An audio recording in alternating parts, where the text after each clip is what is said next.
केरल में boat race के दौरान हादसा हो गया। इस हादसे में 2 लोगों की मौत की खबर है। नाव डूबने का वीडियो सामने आया है। बोट रेस के दौरान नाव नदी में डूब गई। बताया गया कि यह हादसा नाव के ओवरलोड होने की वजह से हुआ। नाव लोगों के खचाखच भरी हुई थी और जब नाव को मोड़ा गया तो उसका संतुलन बिगड़ गया और नाव डूब गई।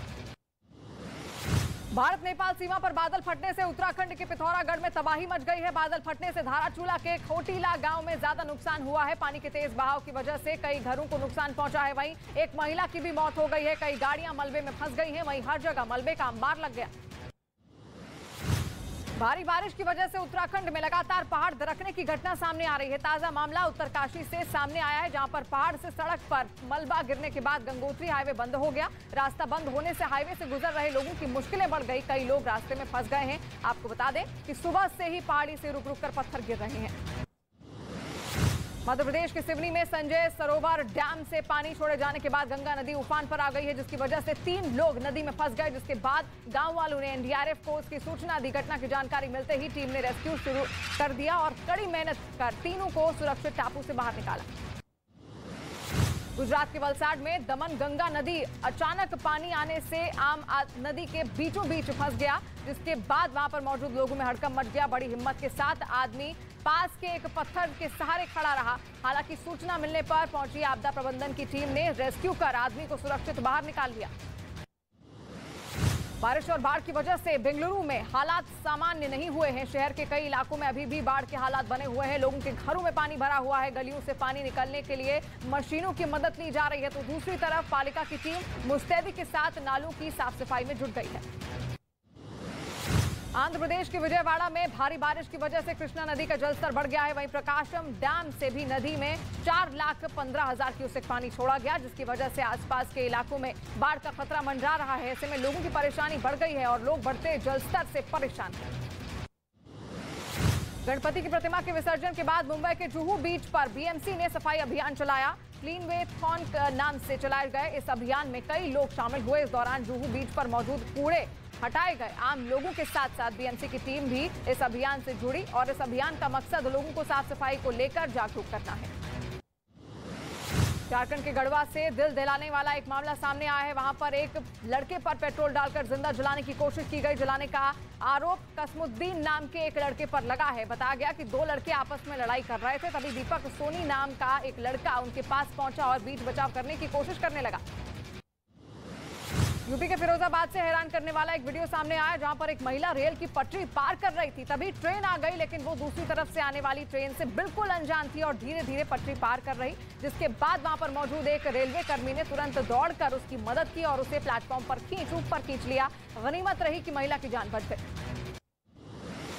उत्तर प्रदेश के हरदोई में 2 पक्षों में जमकर लाठियां चली हैं। विवाद होता देख वहां पर लोगों की भीड़ जुट गई। आरोप है कि रास्ते को लेकर दोनों पक्ष आपस में भिड़ गए थे, जिसका वीडियो सोशल मीडिया पर वायरल हो रहा है। हालांकि पुलिस ने वायरल वीडियो का संज्ञान लेते हुए मामला दर्ज कर जांच शुरू कर दी है। गुजरात के पाटन में व्यापारी और कांग्रेस कार्यकर्ताओं के बीच बहस हो गई। कांग्रेस कार्यकर्ता दुकानें बंद करवाने पहुंचे थे, लेकिन व्यापारी दुकान बंद करने को तैयार नहीं थे। महंगाई के विरोध में कांग्रेस पार्टी ने बंद का ऐलान किया था, जिसकी वजह से कांग्रेस कार्यकर्ता दुकानें बंद करने वहां पर पहुंचे और इस दौरान उन्हें विरोध का सामना करना पड़ा।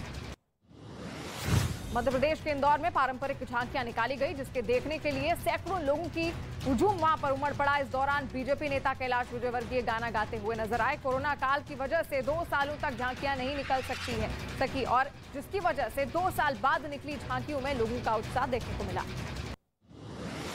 मिशन राजस्थान पर जोधपुर पहुंचे गृह मंत्री अमित शाह का कार्यकर्ताओं ने स्वागत किया। अमित शाह यहां ओबीसी मोर्चा की राष्ट्रीय कार्य समिति की बैठक में शामिल होने पहुंचे। उन्होंने इस कार्यक्रम की शुरुआत की। ओबीसी मोर्चा की राष्ट्रीय कार्य समिति की बैठक में राजस्थान में पार्टी की चुनावी तैयारी पर चर्चा की जाएगी।